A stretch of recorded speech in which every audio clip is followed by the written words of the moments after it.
Welcome back to the second quarter of the Bobby Dupre Show, along with my sidekick, Andrew Guitros. Good morning. And we moved along. That first segment first quarter went real fast, but we have so much material, we're going to be running real hard and trying to dodge the bullets there in the last quarter. You got it. But let's get a couple of our good sponsors. I can get some good sponsors yes, sir. too. I'm good at that. How about Casa Ole? You can go to Casa Ole here in Opelousas for some good authentic Mexican cuisine. They've got all the great things you like, from burritos to carnitas and tacos. Yeah, I can roll my R's with that too. Some margaritas. You can get that as well. And they got a good drive-through where you can order your meal, get your meal through the drive-through, and they'll do the drinks as well. You know, they seal it all up nice and tight, so it's nice and legal for you to bring back with you.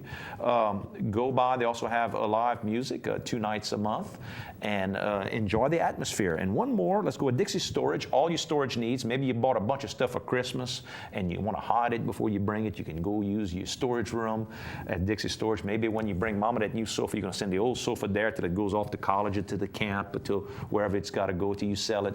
Dixie Storage has all those units in Port Barre, Opelousas, and Washington. They've got big warehouses. If you need business storage, they'll do inventory control for you. Railroad spur access. Their Dixie One Trucking will move your inventory around for you, finish delivering loads for you.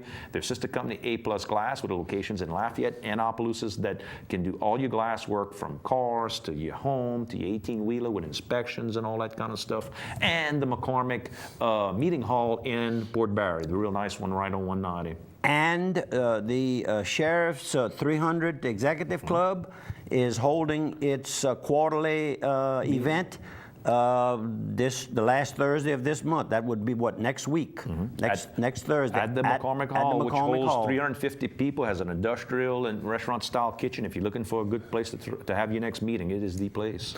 LSU receives $2 million. Cool.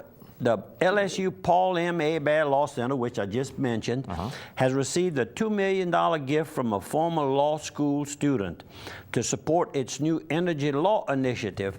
And they are speaking of the class of 1949 alumnus John P. Laborde recently pledged $2 million for the operational support of this center. And this particular gentleman was born, as I remember, over in Baudelainville. He's part of the Laborde family that started Tidewater Marine. And that's where they live now in New Orleans. I met him. They also built a little Catholic church, a little mission church on some of their property, and they own part of about half of the Horseshoe Lake, and Vicky's mama and daddy died now, on the other half of the lake. So that's kind of related. Miss Marilyn, Vicky's mama, is kin to the Labordes, and very nice gesture on his, very generous, $2 million. Your little girl's going to get to take advantage of that while she's there. You see, they might have new computers and new stuff over there. Well, and then she may want to specialize in energy law. Energy law. That's going to just get bigger and bigger and bigger, because all this fracking that's going on, this new type of drilling and squeezing out this oil and this gas out of these shale formations way down yonder, going to create a lot of attorney fees, because a lot of people are upset about this method, but it's not going. They can't stop it. It's all over the United States. Accidents on platforms as well. Yeah, that all ties in together. All ties in together. So to the Laborde family, Mr. John, we thank you very much. Next Wednesday, November 28th, at 7 p.m. is the big meeting. If you've got any affiliation to the Southern Club, over here at the Old Toby's Little Lodge, go by. If you're a past employee, a customer, or a friend, bring any photographs, old posters you have related to the Southern Club, or if you know a lot of stories about it, come by. They're looking at getting a grant to work on it. Put the name down of Lindsay Lee. We got to call Lindsay and make sure he's there. He called me and I couldn't remember the exact date. Got it. We'll take care of that. And that's Mr. Rayburn Vidrine that sent us that information. Our friend and longtime buddy. You got it. how about a couple of pictures? I can do that too. How about this picture? Calvin Clary. I went to the LSU Athletic Hall of Fame area inside the Assembly Center last night at an LSU basketball game, and they had a nice plaque dedicated to Calvin Clary, who was inducted into the LSU Athletic Hall of Fame back in 1954. You know, he boxed from 51 to 54 on the LSU team. And for about 5 years prior to that, he boxed on the Opelousas High squad and was one of the outstanding. In fact, he was so good that LSU recruited him. And He's in the Hall of Fame. He had to be pretty darn good. Yes, sir, a Hall of Fame right away. And so Melba, the family called him CC.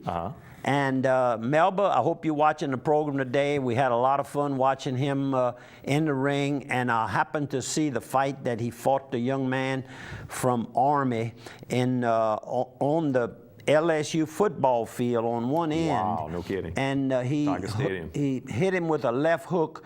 The guy's feet flew up in the air, and he fell flat down, and there was no cheering or nothing. I mean, the crowd just went, they thought he had hurt this fella.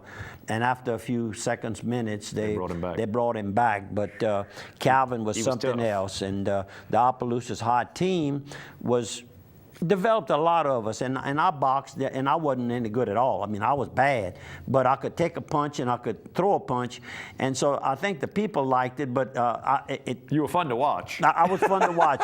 It wasn't fun to take the beating I took, but it was fun. And I was looking for some medication last night by Schiff Pharmaceutical, and of course I think of Leslie Schiff there. And when I think of Leslie, I was fighting at 100 pounds. I was in the 8th grade. He was in the 9th at 105. So goes way, way back yonder. Maybe we get you and Leslie, you're close to the same weight now. You could box together. Again, yeah, no, I'm training for the sheriff. For the sheriff in Lafayette Parish. Don Bro. Don. You better lose a little weight. I've lost weight now. I'm shaping up. You better trim up there. You're gonna beat him with speed now that you lost that weight. How about your sweet potatoes here? You told everybody you were gonna go to Grand Prairie and get some sweet potatoes, and there they are. There they are, and Sweet I magnolias. mean but the brand, the variety is the Evangeline, and that's a specialty that's being sold by E&L Produce. That's Earl and Larry Fontenot, the owners of E&L Produce in Grand Prairie, Louisiana, and of course Cousin Earl, and that would make it Cousin Larry. But we're getting kind of far there. But in the country, we always call each other cousin if there's a little bit of chance. Connection. If there's a little string there, we tie it together. Now, you selling those out the back of your truck, or what you doing with them? Well, I was pedaling that day, and I got rid of all of them real quick before I could get a ticket for not having the proper license. Be careful. But these are some of the helpers that were helping me load up, and I think Mac had ridden with me that day. And my old alma mater, that's where I spent my first grade and half of the second grade in Grand Prairie High. That was the name of the school. Of course, it went all the way from first grade to the 12th grade by the time I came along. My two brothers graduated. It was only 11 grades back in those days. That's where my sister taught and retired over there in Grand Prairie. Grand Prairie Elementary now they call it. Correct. And it's still very active school and a very nice gym across the street.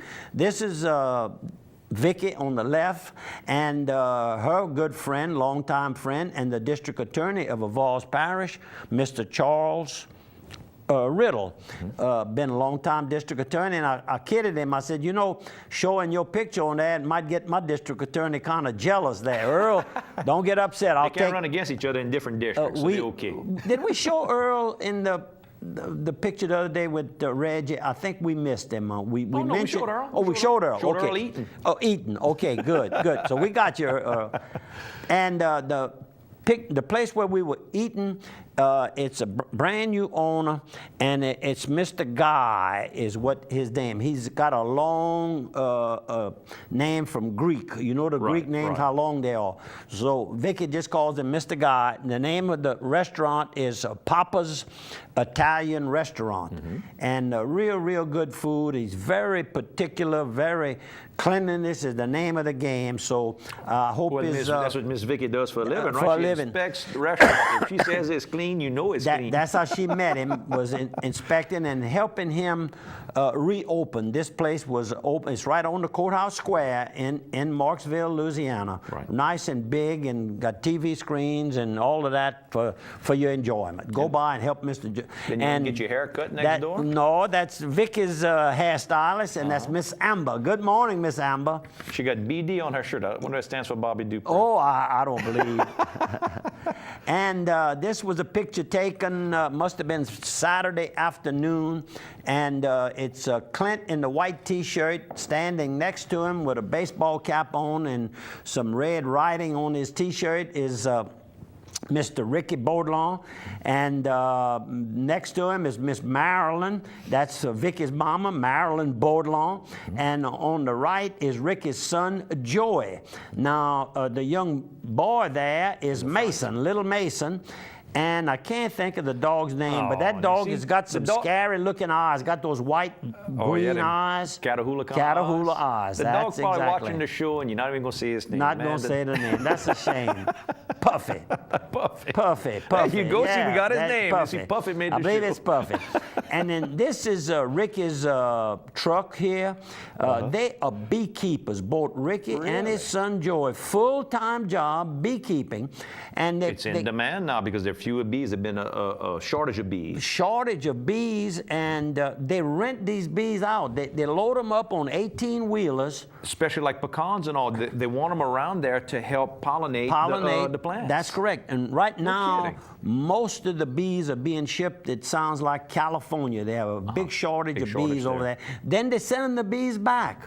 Now, you know, that's an industry that that's how it works, right? You go to California, and people used to do that years ago. The migrant workers would go and work. You just got migrant bees now. Migrant bees. For sure. Anyhow, I wish I could give more details about it, but I'm sure you can Google it and learn all about it. It is a big industry, very specialized. I said, do they sting you very much? He showed me a finger that he had worked that day, and a little bit. I said, you don't wear. Well, he said sometimes we wear gloves and long sleeve shirts and all. But the bees will be fairly docile depending on what the temperature is. What time of the year? Yeah. That's correct. That is correct. And here's Miss Marilyn doing what she loves to do, and that's picking pecans. She's sitting on a bucket. She figured out a way to do it, and age is not going to stop her, I can assure you. And that's her friend that's picking pecans, I guess, with her. And then Vicky's got the best deal. Oh, she's got one of those rollers. On the stick, you know. About a $40 little piece of equipment there. But look, it works good. I watched it, and it really works good. I wish I'd have had one when I was young. Oh, yeah. It'd save you back a little bit. We're going to come back for more photos after our halftime break. We're going to take 1 minute on radio and 1 minute on television. There'll be a few commercials, but before the commercials will be a nice Thanksgiving message from the Bishop of the Diocese of Lafayette, Bishop Jarrell. Thanksgiving is a great tradition in our country. And as we look at that tradition, we find that in the early years, people were very open about expressing the fact that Thanksgiving meant giving thanks to God. In today's public, it's not quite as common that we hear people say thanks to God. But I think it's good that we remember that this is the origin of the feast and constitutes its meaning even today. It's good to give thanks to other people, it's good to give thanks for many other things, but we should remember primarily that this is a day for giving thanks to God. I hope that all of you have a chance to enjoy a good meal with your family and to visit with friends and family, but also please take a moment to remember the meaning of this day, giving thanks to God for His bounteous gifts to us. May God bless you, and may you have a happy Thanksgiving.